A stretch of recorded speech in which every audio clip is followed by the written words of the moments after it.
Good morning. Happy Friday. Oh my gosh, we are so excited. We're back again. Mila Johansen and Olivia Vo, we're back again because we have just an amazing announcement to make today. And before we do that, just please say hello. What is your Cinderella story? Do you have a Cinderella story? Share with us. What is your Cinderella story? It is a fairy tale that's been told over and over again. And we are so thrilled to produce the Cinderella Monologues. Mila, do you have the sample to show them? Yes, I have the sample book right here. Oh, here, without the little, I've been editing like crazy one more time. You know, the great thing about Amazon is you get samples. And isn't it beautiful cover? And it's all about butterflies, metamorphosis of coming from a life of strife, perhaps to success and to thrive. Exactly. This collection features so many amazing stories from women. We have 22 authors, and they all dug deep within themselves to produce their story and have it be included in this anthology. And they're real life modern Cinderellas, and I so think brave and courageous of all of them to be able to share their story in this very public way. Exactly, exactly. And let's go back in history a little bit. The first Cinderella I ever found was, and it's a children's book, and she was a peasant in ancient Egypt. And the story goes that a hawk came along and took her shoes and dropped them in the lap of the pharaoh. Of course, that isn't exactly how it happened, but he met her and he loved her in real history and made her his queen. And the third pyramid at Giza is dedicated to and attributed to her. I don't have her name with me right now, but she was an amazing person who came from the mud to become the queen of Egypt. That is so fascinating. Thank you, Mila, for that. And talk a little bit about how, you were thinking of this title for a very long time as a personal memoir for yourself. And what made you Yeah. decide to include other women authors? Well, I was a real Cinderella. We grew up in gangland. My mother was a teacher. She was never home. So I kind of had to raise my younger brother. And at a very young age, like 10, I started doing all the housework, about 4 hours a day. And so I would have to get him up, get him breakfast. We'd all get out the door to walk a mile to school. And then I'd come home and I'd dust the house and vacuum and cook dinner for him. And so then my mother would come home after that usually because her teaching job was very extensive. And she would leave at 5:30 in the morning. So I was a real Cinderella. And all my life too, whenever I've worked in places, I've always kind of done more than my share. It's just something, I guess maybe it's part of my karma or who I am.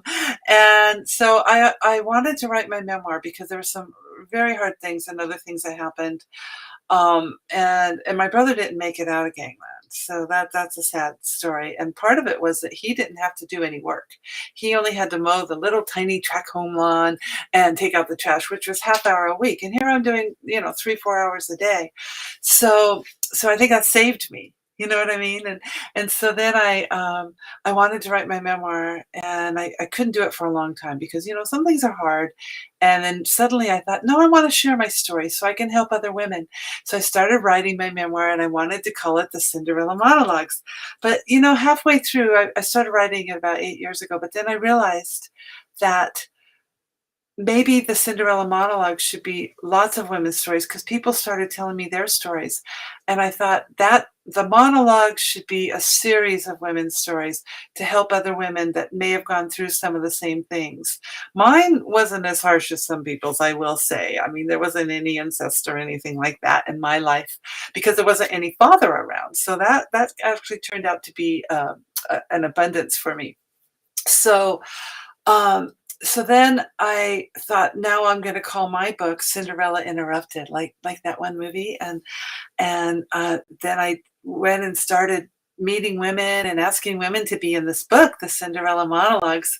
And many women wanted to be in it immediately. They loved the name, first of all. And I'm sure all of you have a Cinderella story. It doesn't have to be dire. It doesn't, some of the stories are very sad and troubling, but they always end in success. Everybody has come out of that to thrive.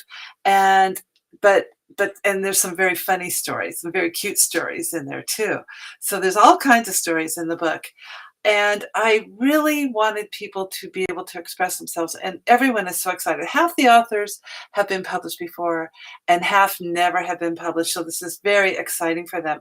And that's a great way for you to become published, is to be in an anthology.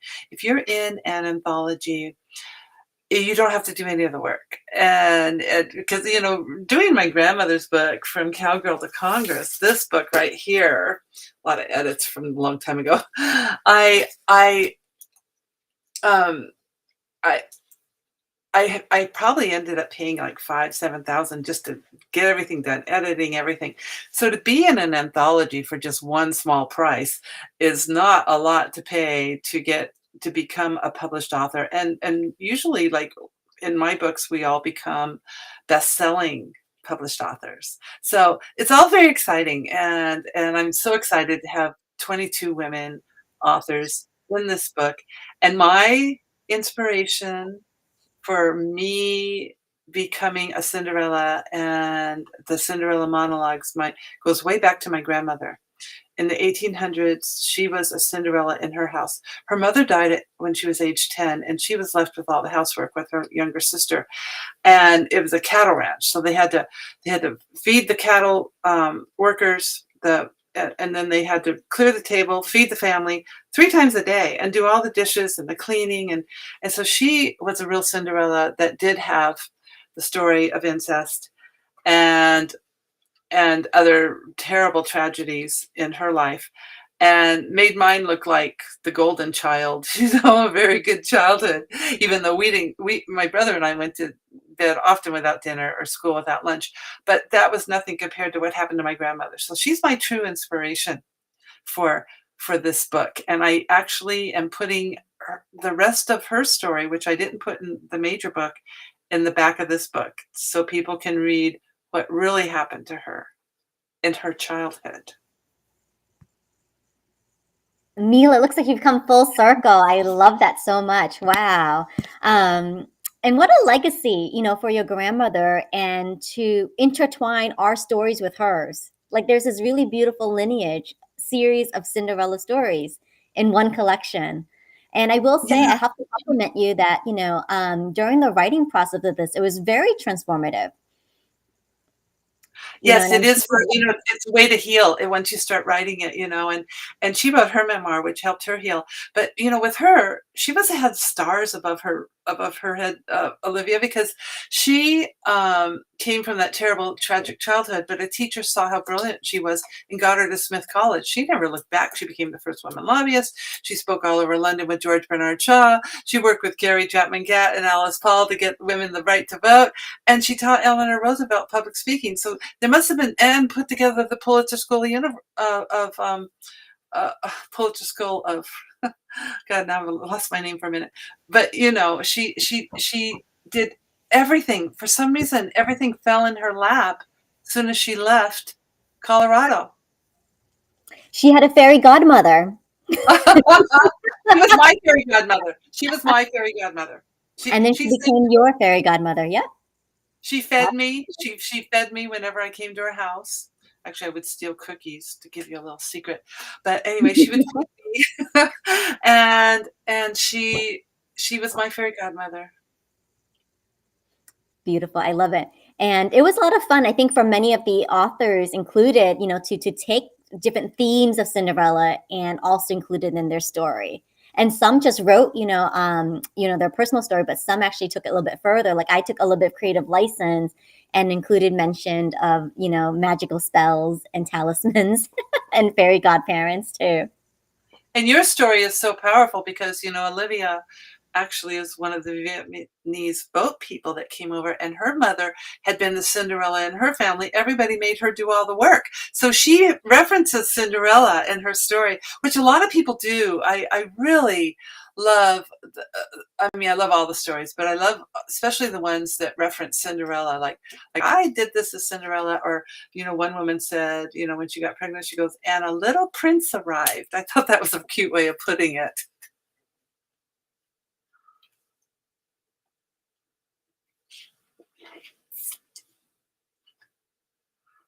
Um,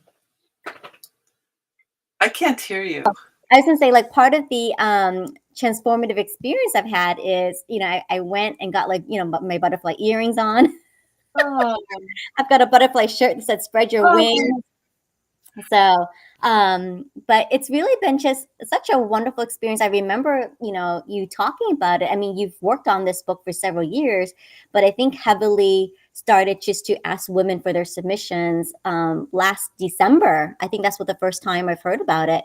December, we wrote it, January, and to finally see it happening now is like so incredible, right? Like we had all that time to write our stories, to ask other women authors to be included, and now here it is.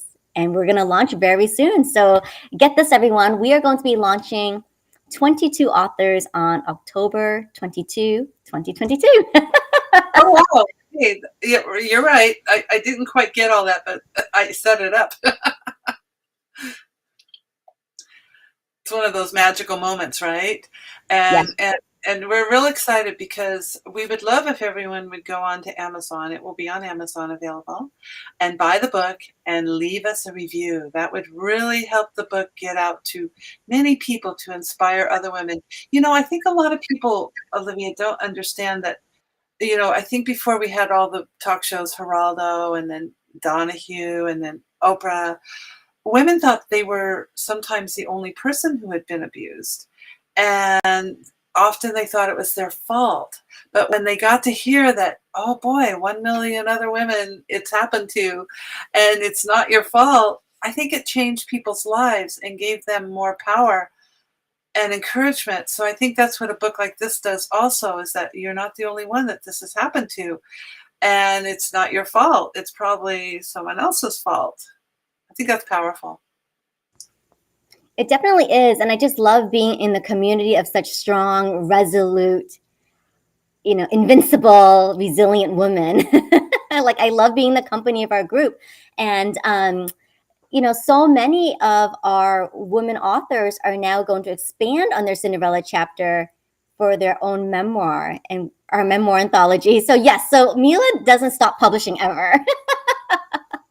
We're finishing Cinderella Monologues. We're in the final round of edits with a sample copy, and then we're going to be launching very soon, in just a few weeks.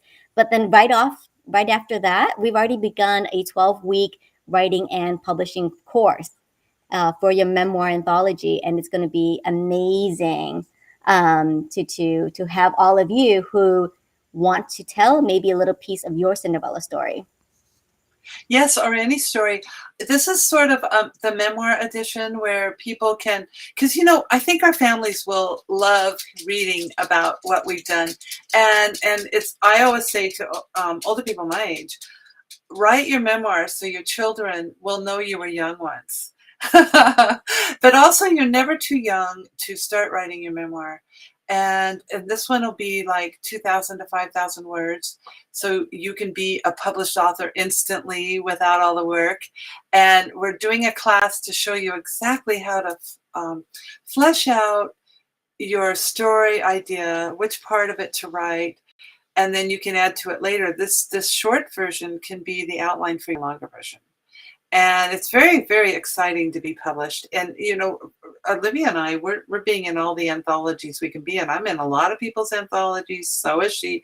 So I suggest you be in all the anthologies you can be in. And, I mean, I might avoid the more expensive ones because some people are charging an awful lot to be in an anthology, even up to $7,000, which you could pay a publishing company to publish your book for that, So I would, do the ones that are a little more affordable. And this 12-week program we started last week, and we're doing lifetime recordings. So you can still join the 12-week memoir anthology program and get full training in writing. And then the second 6 weeks is all about publishing. So you'll be able to have all the information and all recorded for lifetime for publishing your future books. It's very, very exciting. So I hope some of you will join us. We could take in a few more people for this workshop. And it's every Tuesday from 10 to 12 Pacific time. Probably that's 1 to 3 Eastern time. You can sign up at milajohansen.com. Oh, and we have a hefty discount right now. So if you join, since we've already started, we're giving a big discount. So you just have to email me and ask me for that discount, and you'll get it right away. Absolutely. So I think I love what you advised me early on since we started working is, be in as many anthologies as possible to get your name, your story, your message out there. And I really took that to heart. And so I signed up for as many programs as possible, and mostly with you because you have a particular rhythm. I feel like you've actually got everything down to a science, Mila. And so you publish pretty regularly, which I'm so excited about because you bring a lot of that expertise and knowledge, and you do get into a rhythm. And so I find it very easy just to fall into the program, continue to write, and then have it be part of a chapter, and then perhaps, collect those to be my own anthology at some point too. But yeah, so join us. I mean, if you missed a chance for the Cinderella Monologues, you can still join us again here. This is a wonderful opportunity, continuing the theme of, your legacy story, what you would love for your family to know or leave behind for your family, your future generations. And maybe you have a Cinderella story that you would like to, start exploring too. Exactly. And the 12-week program is amazing because we have a few of the Cinderella monologue authors coming in like you, and they're going to expand their story. So they're going to write another section in this book, and then they're going to put them together. And at the end, when I'm showing everyone exactly, blow by blow, everything, and I'm going to show everyone exactly how to load their book on Amazon. Some of them are going to be ready and load their own books on Amazon. So then they're going to have our book and they're going to have their book. And, you don't have to make huge, long books. The shortest book you can put on Amazon is 36 pages with a spine. You want a little spine.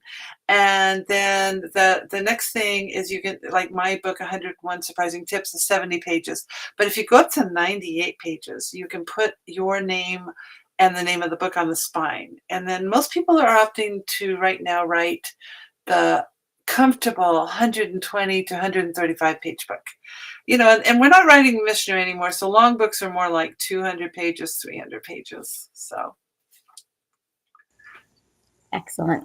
And, I just want to also compliment you on just the generous word count that you provide, because most anthology books, really have a limit on that. And, we've got a dedicated editing team. And so you're allowed 2,000 up to 5,000 words. So you really can, flesh out a very good story. Yes, exactly. And we like to offer a lot because, and like you said, and thanks for the compliments, because I love to make it easy. I've actually taught this for decades. I've taught at the local school for adults and online, and I've been putting anthologies together for before it was a popular thing to do. I mean, I was thinking more back then along the lines of Chicken Soup for the Soul. And I've done it with classes because I always like every class to end with something they can hold in their hand. And there is nothing like holding your own book in your own hand, right, Olivia? It never gets old. I love that feeling each and every time. It gives me butterflies. Oh, I love that. That's perfectly put. Excellent. So we're going to wrap this up, but, definitely just wanted to share the excitement and kick off this amazing book launch that we're putting together. So today we got to talk to Mila Johansen from Pen to Publish. She's the publisher. She's the mastermind behind this writing community and really kickstarting the Cinderella Monologues anthology. And pretty soon, throughout the next couple of weeks, we'll be highlighting author spotlights. So we'll be bringing on each of the women authors and interviewing them and getting their experience from writing and sharing a little bit of information from their chapter. And we'll also be including some early readers who gave us reviews. So we'll be doing interviews with those people who purchase books. When the time comes and you purchase our book and you'd like to give us a review online, we'd love to interview you. So we'll be doing that as part of our launch too. And stay tuned, because on October 22nd, 2022, we'll come back with a very special 2-hour live stream event. So mark your calendar for that date, and stay tuned for this series of the Cinderella Monologues Author Spotlights. And one thing I would like to say, Olivia, is we're going to be giving prizes away on that day too. Really nice prizes for you coming to our launch. Yes, so we're still planning that. It's underway, and I was so excited to share in this excitement. All right. Stay tuned for next week as we continue with more author interviews. Take care, everyone. Bye.